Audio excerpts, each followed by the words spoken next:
Halo bro, gue mau nanya dulu sama lu. Lu pernah nggak sih ngerasa duit selalu habis padahal baru aja gajian atau baru aja dapet uang jajan dari orang tua? Rasanya kayak dompet tuh bolong, masuk cepet, tapi hilangnya lebih cepet lagi. Banyak banget anak muda yang ngalamin hal ini, termasuk gua dulu. Di satu sisi pengen banget punya gaya hidup keren, nongkrong, beli barang yang lagi tren, tapi di sisi lain kepikiran juga gimana caranya biar bisa punya tabungan dan bahkan penghasilan tambahan. Lo pernah kepikiran nggak gimana caranya anak muda bisa cepet kaya tapi modalnya kecil alias receh? Nah, di cerita ini gua bakal bawain pengalaman nyata dan contoh-contoh bisnis receh yang kelihatannya sederhana, tapi kalau lu seriusin bisa jadi jalan lu buat cepat punya duit banyak. Coba lu bayangin, ada satu temen gue waktu masih kuliah. Dia ini orangnya santai, nggak kelihatan ambisius banget, tapi ternyata otaknya jalan. Dia mulai dari bisnis yang bener-bener receh, cuman jualan makanan ringan kayak makaroni pedas sama keripik singkong yang dia beli kiloan terus dia repack pakai plastik kecil. Modalnya nggak gede, bahkan kalau dihitung lebih kecil dari uang nongkrong seminggu. Tapi karena dia konsisten, sabar, dan jeli lihat peluang, bisnis itu berkembang. Awalnya cuma dijual ke teman-teman sekelas, lama-lama banyak anak kampus lain yang ikut beli, terus lanjut dia titip di kantin dan warung sekitar.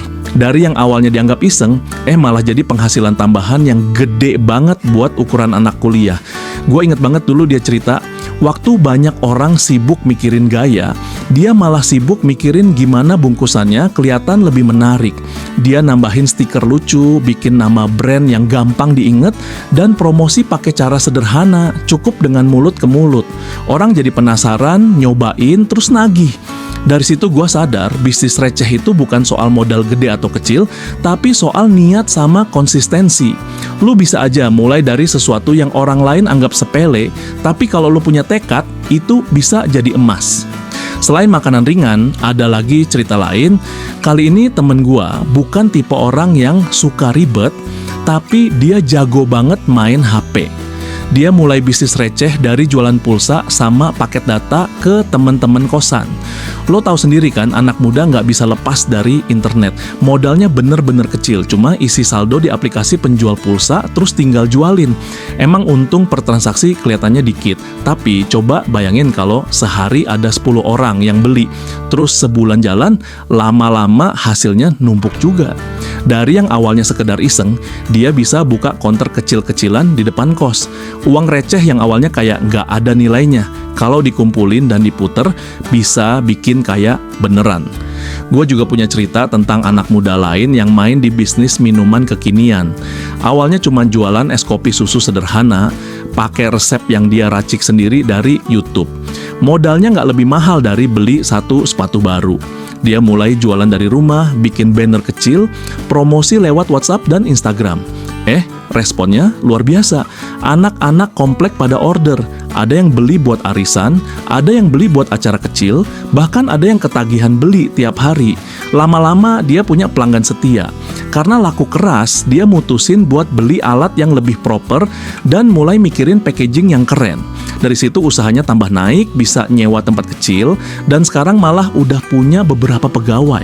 Dari cerita-cerita tadi, gue pengen lo ngerti bahwa bisnis receh itu bukan soal kelihatan keren atau enggak, tapi soal peluang. Banyak anak muda yang kejebak sama mindset, kalau mau usaha harus punya modal besar, padahal kenyataannya enggak gitu. Lu bisa mulai dari apa yang ada di sekitar lu bisa mulai dari hal yang orang anggap biasa aja. Asal lu serius, rajin, dan punya kreativitas, bisnis receh pun bisa jadi sumber kekayaan di usia muda. Nah, gue pengen lo bayangin sekarang, lo punya modal seadanya, misalnya cuman setara uang jajan sebulan. Lo mau pilih apa? Habisin buat nongkrong atau diputar jadi usaha kecil? Bayangin kalau setiap duit yang lo keluarin bisa balik lagi dalam bentuk keuntungan.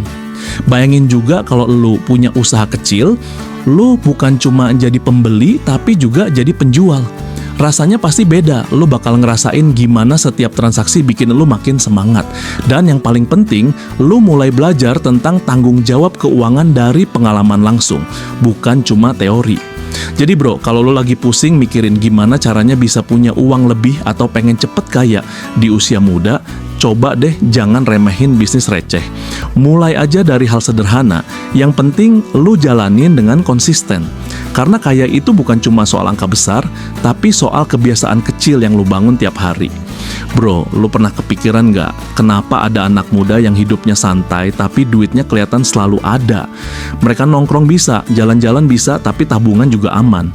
Banyak orang mikir itu karena mereka dapat warisan atau orang tuanya tajir. Padahal kalau lo gali lebih dalam, sering banget ternyata mereka punya usaha kecil-kecilan yang kelihatannya receh, tapi hasilnya nyata. Gua kasih contoh nyata lagi. Ada satu kenalan gua yang dari dulu doyan banget sama sepatu. Dia suka koleksi, suka rawat, bahkan bisa cerita panjang lebar tentang bahan sepatu dan cara bersihin. Hobi itu akhirnya jadi ide bisnis. Dia buka jasa cuci sepatu di garasi rumahnya. Awalnya 1-2 orang aja yang datang, tapi karena hasil cucinya rapi, makin lama makin banyak pelanggan yang percaya. Dari hobi sederhana, dia bisa dapat duit tambahan tiap minggu. Lama-lama dia tambahin jasa cuci helm, terus tambahin lagi jasa cuci tas. Bro, semua itu modalnya kecil banget, cuman butuh sabun khusus, sikat, dan sedikit tenaga. Tapi kalau lu serius, hasilnya bisa bikin kantong lu selalu tebel. Ada lagi cerita temen gua yang pinter banget main media sosial. Dia mulai dari bikin konten receh, cuma video lucu dan cerita sehari-hari, tapi karena konsisten, akun dia berkembang. Dari situ muncul tawaran endorse produk kecil-kecilan kayak cemilan, minuman, sampai skincare. Awalnya bayaran kecil, tapi makin lama makin gede. Sekarang dia bisa dapat penghasilan yang bahkan lebih besar daripada orang kerja kantoran. Padahal modal awalnya cuma kamera HP sama keberanian buat tampil. Gue jadi makin yakin kadang bisnis receh itu bukan soal barang yang lu jual, tapi soal kreativitas lu ngelihat peluang di zaman sekarang. Coba lu pikirin juga soal bisnis thrift shop atau jual barang bekas branded. Gue punya contoh nyata, ada satu cewek yang rajin banget berburu baju bekas impor di pasar. Dia pilih yang masih bagus, dicuci bersih, terus difoto dengan gaya kekinian. Barang itu dia jual lagi lewat Instagram dan marketplace. Harga belinya murah banget, tapi harga jualnya bisa berkali lipat. Karena anak muda sekarang doyan banget sama gaya vintage dan thrift. Bisnis ini meledak. Yang menarik, dia bisa muter modal kecil jadi keuntungan besar dalam waktu singkat. Terus ada lagi usaha yang kelihatannya receh banget, tapi ternyata bisa bikin tajir. Bisnis jualan makanan beku. Lu tahu sendiri kan, sekarang orang sering males masak ribet, maunya yang praktis. Temen gua manfaatin itu. Dia beli sosis, nugget, sama makanan instan lain, terus dijual lagi dalam porsi kecil lewat aplikasi pesan antar. Nggak nyangka, dalam waktu singkat pelanggan, dia rame banget. Dari cuma pakai kulkas kecil di rumah, sekarang dia udah punya freezer khusus. Bro, lu bayangin aja, usaha kayak gitu kelihatannya sederhana, tapi kalau pasarnya luas, hasilnya bisa bikin hidup lu naik level. Nah, gua mau lu renungin ini. Bisnis receh itu sebenarnya bukan soal seberapa kecil modal lu, tapi seberapa besar keberanian lu buat mulai. Banyak anak muda yang nunda-nunda dengan alasan nunggu modal gede, padahal kesempatan nggak bakal nungguin siapapun. Kalau lo mulai sekarang, sekecil apapun langkah lo, hasilnya bisa jadi luar biasa di masa depan. Lo nggak harus langsung jadi sultan, tapi kalau lo konsisten, bisnis kecil, lo bisa jadi pintu menuju kebebasan finansial. Sekarang bayangin lu punya usaha sendiri meskipun kecil. Lu bisa atur waktu lu bisa tentuin arah lu, dan lu bisa bangun kebiasaan disiplin yang bakal jadi bekal penting. Itu lebih berharga daripada cuma ngimpi kayak tanpa gerakan nyata. Gua yakin kalau lu berani ngambil peluang, lu bakal ngerasain gimana bisnis receh bisa bener-bener bikin lu cepet kaya di usia muda.